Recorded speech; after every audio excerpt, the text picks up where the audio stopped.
I'm Gemma Wolf, Executive Editor of The Silhouette, and I'm here backstage at Copps Coliseum for Cirque du Soleil's Verikai show.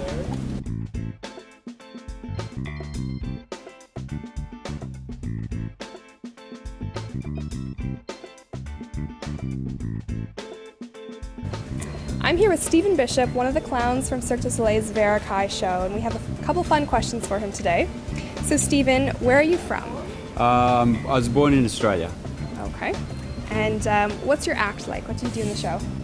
We're kind of like, me and my partner is a female clown, we're kind of like the imposters, and we sneak into the show. We start out as being ushers, and then we kind of sneak backstage, and then we burst onto the stage and we do a magic act. Of course, everything goes wrong. It's a clown type, situation. Right. How did you get involved in Cirque du Soleil? I actually, before I was a clown, I was a dentist, but I was always performing comedy and mime and things like that.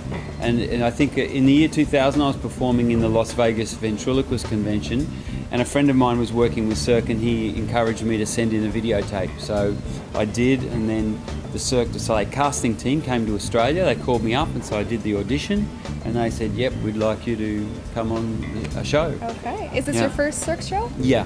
Okay. But I've been with the show 9 years, so. Oh wow. Long time. Veteran.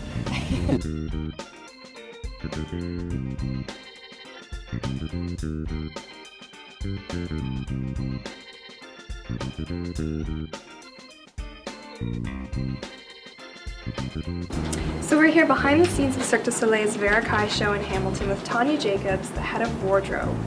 So Tanya, how many costumes are you in charge of? We have about 2,000 costumes on tour altogether. There's between 300 and 500 in the show at the moment. Okay. And what is your role on a daily basis? As head of wardrobe, I look after the management and maintaining of all the costumes, shoes, headpieces, wigs, and makeup. So I have a team of 3 people that help me with this and specialize in their different areas. And then we also hire a couple of local people in each city as well. And do the artists dress themselves and get themselves ready, or are you a big part of that process? We try and have the artists as self-reliant as possible, so mostly they all do everything themselves. They do the makeup themselves, they get dressed themselves. There are a couple of quick changes that we have backstage, so we'll help them with those kind of things. And do you have a favorite costume in Verikai?